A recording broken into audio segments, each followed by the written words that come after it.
So I do not have as good of equipment as Paul from Van Isle Studios has. So I did not make perfect uprights for this workbench.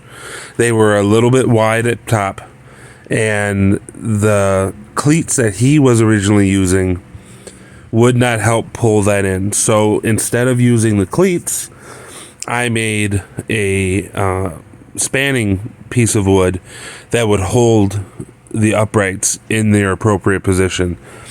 The ratchet strap that I have up there, I have it set to exactly the amount that I need it at 39. And I will tack that in so that it stays in place.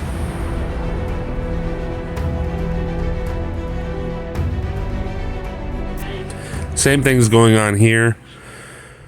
Just making sure that everything is level and of the appropriate width, and then putting the upper brace cross part in its appropriate position.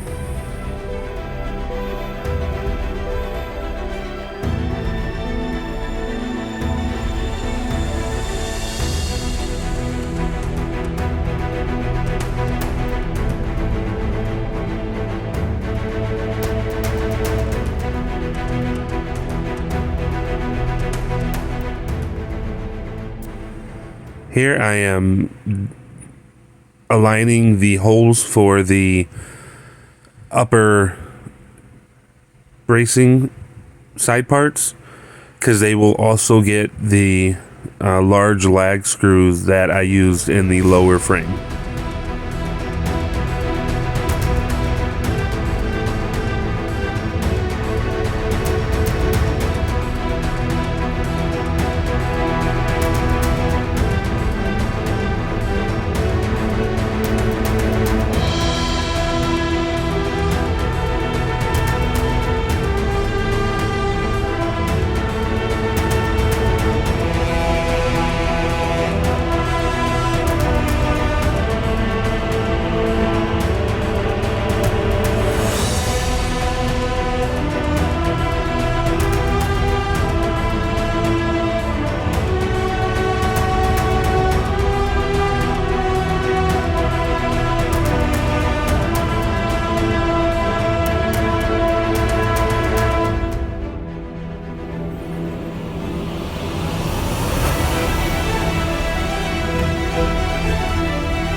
Now, as you can see, this is not the straightest board ever. This wood was actually free, and so I could not be picky with the wood that I had, but I end up making it work. The lag screws pull it tight enough, and things end up working out better than I thought.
Adding the rest of the upper frame cross members definitely helped pull this in and tighten everything up. And it's really starting to come together and look like a bench.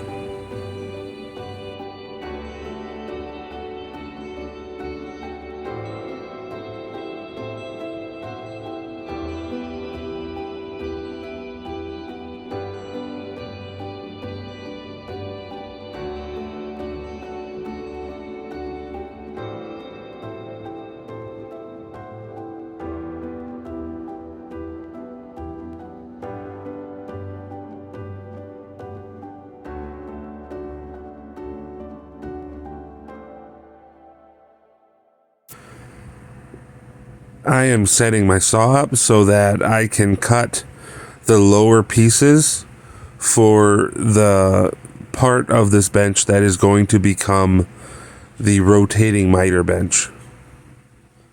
It was a little wonky because the two pieces of wood are actually different thicknesses. Always make sure you have a first aid kit when working in any shop. I dropped a clamp and the corner of it caught my leg and I was bleeding pretty decently. And the funny thing is, it had nothing to do with a saw or blade.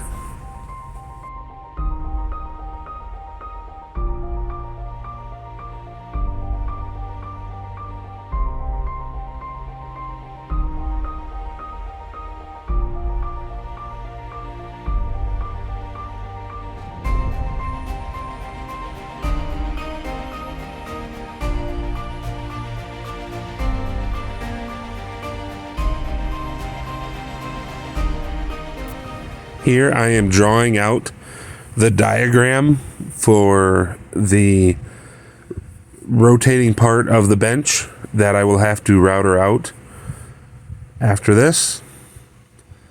I just have to give props to Paul from Van Isle Studios. He made it so easy, and I was able to draw this out with absolutely no issues whatsoever, and it made the routering process that much easier.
Now, I did do this on the other one, but I will spare you having to watch me do that all over again.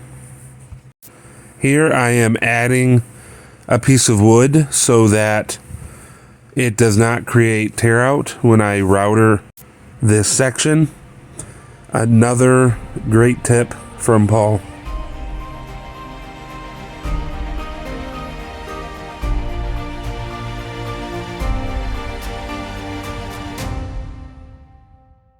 When you're doing this, you stay right within the lines if you've never routed before, and you chisel it out the rest of the way, and you don't cut all the way down. This, I believe, was 7/8 deep, and you can't usually router that much unless you've got a really good router, and as you can tell, all I've got is a cheap palm router.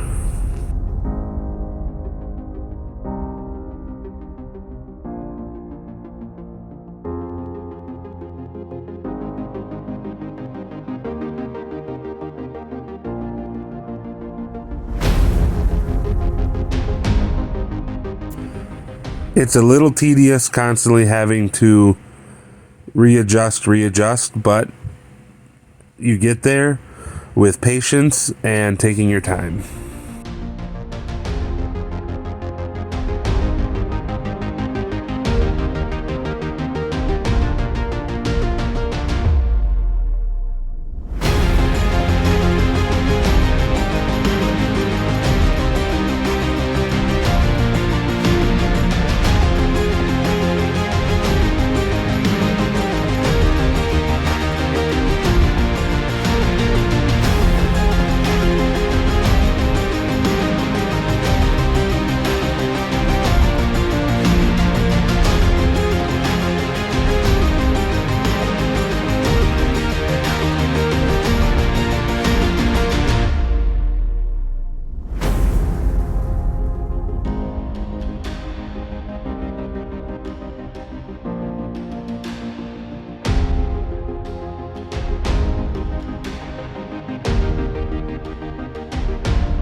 Same as before, I'm only going to spare you from watching this once. Now, here I get another chance to try out my chiseling skills. And I think it ended up turning out pretty good at the end. Let me know what you guys think. You don't have to mention my cheap chisels. I know they are not the greatest.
Whoops. Hey guys, what are you guys doing down there? Here, let me put you back. Okay, back to business. Here I am adding the lag screws for the leveling system that you use to level the rotating shelf, either in its up or down position.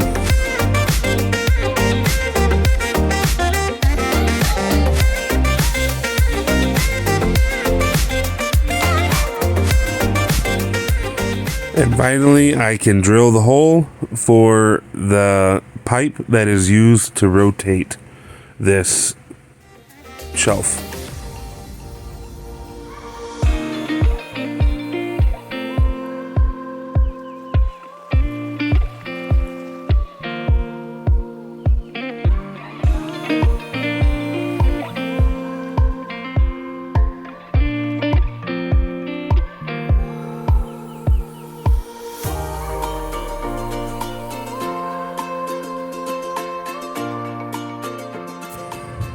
For those of you that have never cut pipe before, like me, this is how you do it on smaller pipes. You use this rolling clamp pipe cutter, and you constantly keep it tight, keep the tension on it, and just keep spinning it in the same direction. And eventually you cut through the pipe.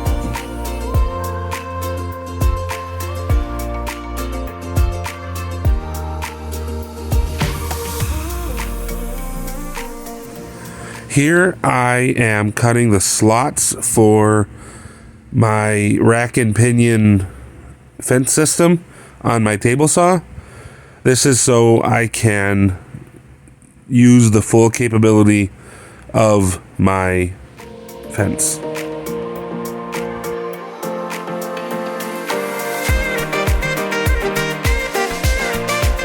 I'll tell you one thing. After I'm done here, I am definitely going to get some better chisels and practice my chisel game, because I did not know that I would need to be doing this much chiseling.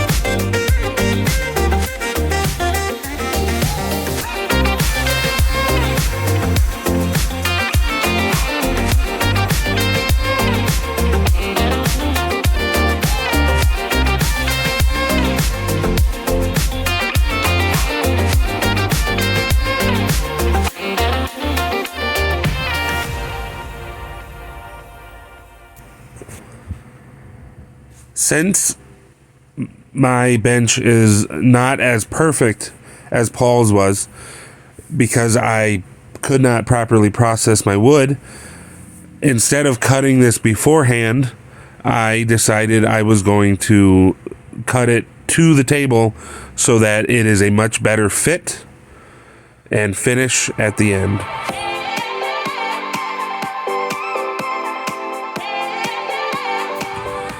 And here is some more obligatory wood cutting scene.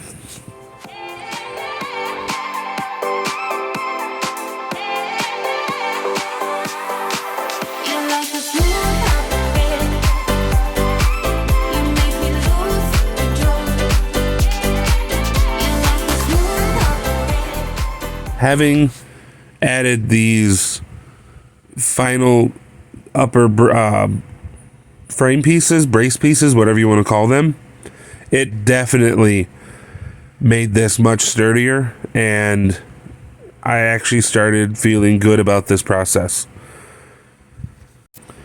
Using a level here really helped make sure that it was completely flat to the outer pieces of the frame, and allowed me to make sure that once I put the plywood top on, it's not going to have a wobble or any weird lumps in it.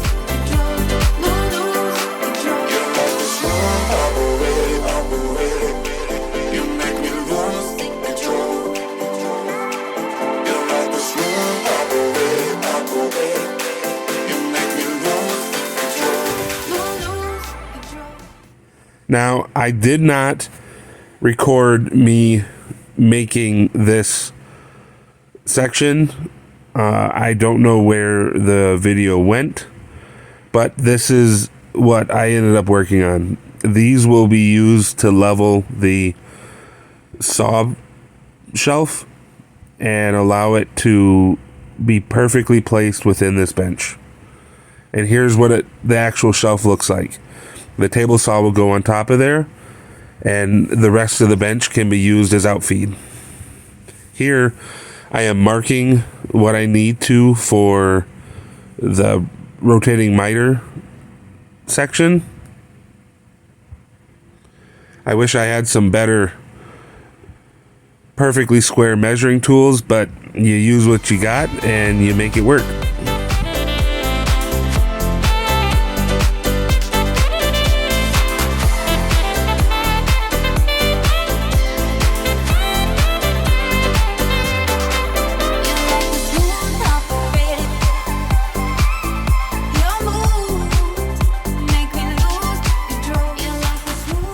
Since this is going to be two pieces placed on top of each other and screwed together, I am going to attach them together so that when I cut this to length and width, they are exactly the same, and I just have to match them up whenever they finally go on the top. Now, I do not have a track saw, but I do have a piece of wood that I already straightened and can use as a straight edge.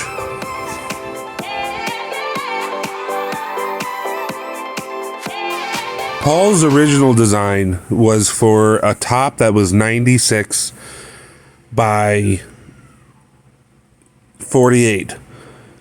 I don't have the room for that. Where my shop is in a one-stall car garage. So I cut it down to save a little space to 90 and 44. And that gives me enough room that once I clean up the floor, I can move it from side to side depending on what tool I need.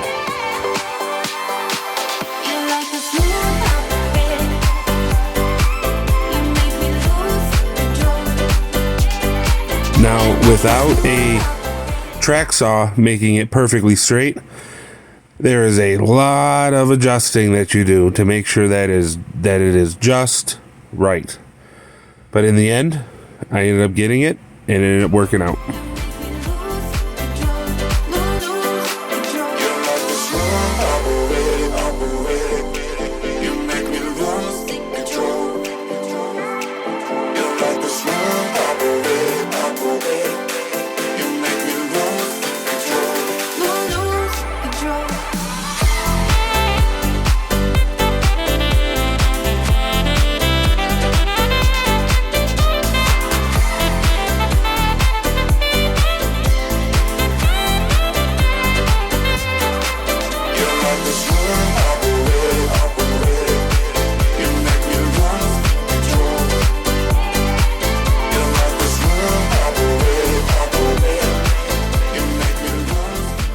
So I cut the two sides for the rotating miter shelf, but now I'm using a technique called plunging the jigsaw so that I can cut the cross piece without having to drill holes and have missing pieces in my top.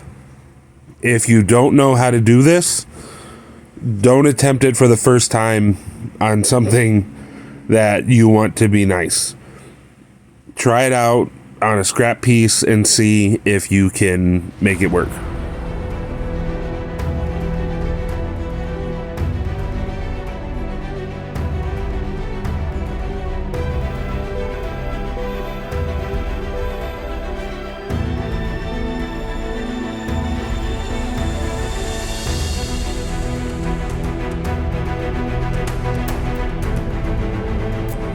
Here I am cutting a chamfer on the bottom side of the back end of the top that will be closest to the miter shelf. I tried a couple of different ways. I tried to use my circular saw. I tried to use my jigsaw, and what I ended up coming to the conclusion is the best way to cut this 45 is to just use my router and nibble away at it until it's exactly where I want it.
Now, my phone ended up dying, and I did not get the rest of what I did. But after this, basically the only thing I did was I sanded this with 80 grit just to smooth out some of the router markings and cleaning it up so that hopefully everything will swing and rotate appropriately. Thank you guys for watching part 3 of my ultimate bench build. I really hope to see you guys next week for part 4 and the final reveal. This was, up to this point, very challenging, and I have the most challenging part left to do next week, and I hope to see you here for that. Thank you for the support. I appreciate you watching, and I hope you have a good rest of your week.